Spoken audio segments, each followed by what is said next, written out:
सुनई के मिला आप के क्षेत्र के मिर्जापुर। आप बड़ी बहन लक्ष्मी यादव जी से कोई जवाब नहीं। साथे बाहर से करुण रस बिरहा सुनबे भैया। बारे हमारी भारत देश की भूमि। अरे वाह, यही भारत देश पे ऐसा ऐसा वीर पैदा भा। जान जाए तो जाए लेकिन शान न जाए। होली गीत के फरमाइश बा, एक छोटा सा होली गीत हो जाए। आवा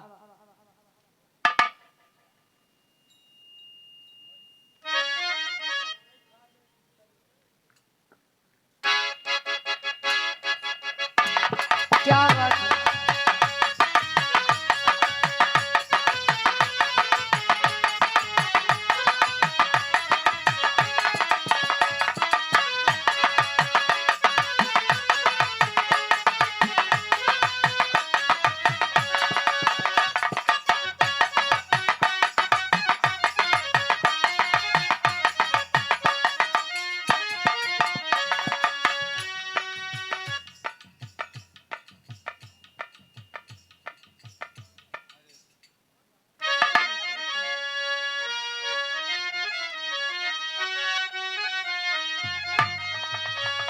होली गीत क्या बात है।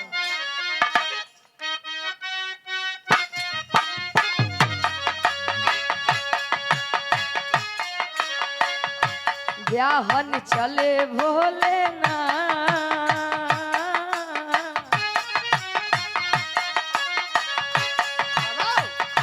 ब्याहन चले भोले नाथ, बाजेला हिमालय पे बाजनवा। ब्याहन चले भोले नाथ,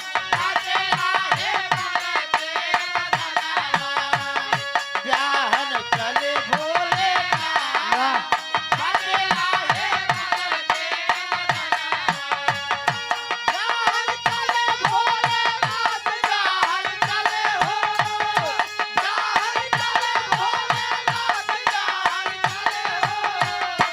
ब्याहन चले भोले नाथ, बाजेला हिमालय पे बाजनवा। ब्याहन चले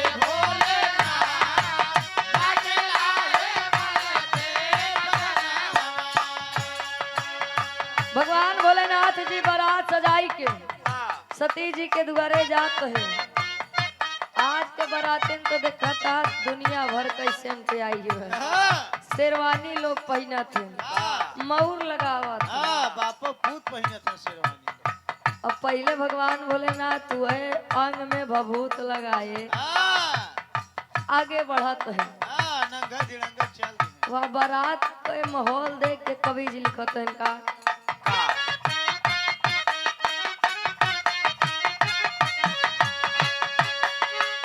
गले मुंडा माला बिच्छू सफ फूफ करेला।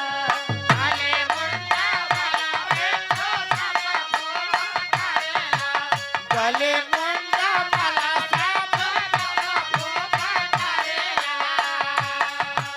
कनवा में कंडल बिच्छू देखा ढाना करेला। कनवा में कुंडल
बढ़िया भभूत लगाए, मृग छाला पहने, सर्प लपेटे, जाते हैं पीछे से जितना लोग आए सब जाते हैं बराते। कवि जी लिखते हैं का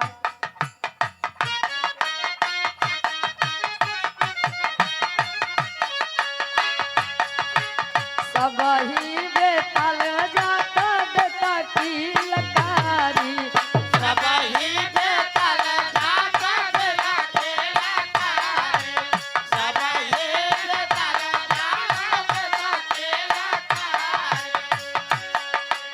चले भूतनाथ कई के नंदी की सवारी, चले भोलानाथ कई के नंदी की सवारी, चले भोलानाथ कई के नंदी की सवारी। लीला बाटे गजब सोहत हो, लीला बाटे गजब सोहत हो, लीला बाटे गजब सोहत हो। लीला बाटे गजब सोहत, बाजेला हिमालय पे बजनवा, ब्याह चले भोलेनाथ, बाजेला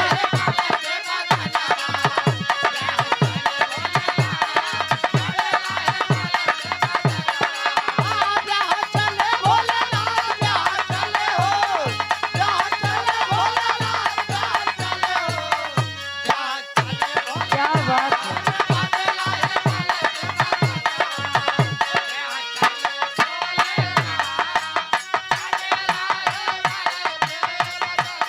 ये हमारे गाना के आखिरी भाव, ऐसा बारात केहू देखे ना ही रहा, के हो आसाराम राम रही नारायण साईं। का टारगेट बनाए के आए हैं। देवी देवता प्रसन्न है, गगन से फूल बरसावत है। अरे वाह, आखिरी में लिखत है का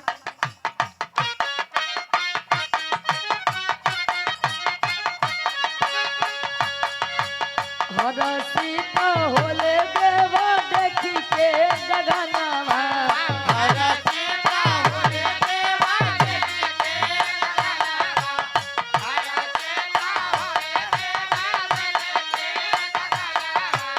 वही के मगन बरसावेला सुमनवा,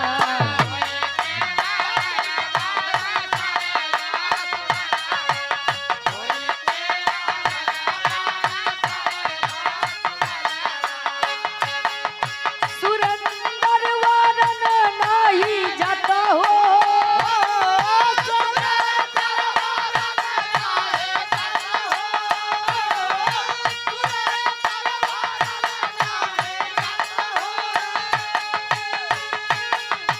सुरंदर वारन नाही जा, बाजेला हिमालय पे बजनवा, ब्याहन चले भोलेनाथ। वाह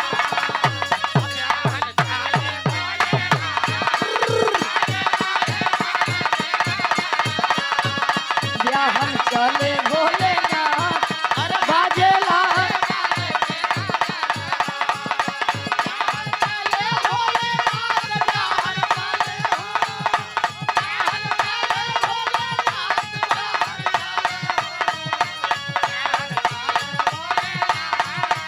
बाजेला हिमालय पे बजनवा,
हेलो